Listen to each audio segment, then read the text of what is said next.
Friends, welcome to my YouTube channel SS Goli. ఇవాళ నేను ఇక్కడ మ్యాంగో మిల్క్ షేక్ చేస్తున్నాను. వాటికి కావాల్సిన పదార్థాలు మ్యాంగోస్, పాలు, పంచదార. నేను ఇక్కడ ముందుగా మ్యాంగోస్ అనేది పీల్ తీసుకొని రెడీగా పెట్టేసేసుకున్నాను. ఇక్కడ నేను మ్యాంగోస్ అనేది కట్ చేసేసుకుంటున్నాను. ఇలా వీడియోలో చూపించినట్టు మనం మ్యాంగోస్ అనేది కట్ చేసేసుకోవచ్చు. చిన్న చిన్నగా అయినా లేదంటే ఇట్లా కూడా కట్ చేసుకోవచ్చు. అలాగే ఇక్కడ కట్ చేసుకున్న మ్యాంగోస్ ముక్కలన్నీ కూడా నేను ఇక్కడ మిక్సీలో వేసేసుకుంటున్నాను.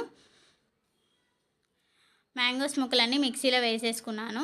ఇక్కడ అలాగే టేస్ట్ కోసం 2 యాలక్కాయలు వేసుకున్నాను. అలాగే ఇక్కడ షుగర్ నేను 4 స్పూన్స్ ఆఫ్ షుగర్ అనేది వేసుకున్నాను.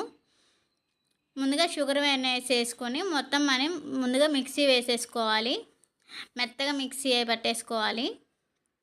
మిక్సీ వేసుకున్నాక దీంట్లో నేను పాలు అనేది పోసుకుంటున్నాను. పాలు ఎందుకంటే మ్యాంగో మిల్క్ షేక్ కాబట్టి మిల్క్ షేక్ అనేది ఇట్లా రెడీ అయిపోయింది.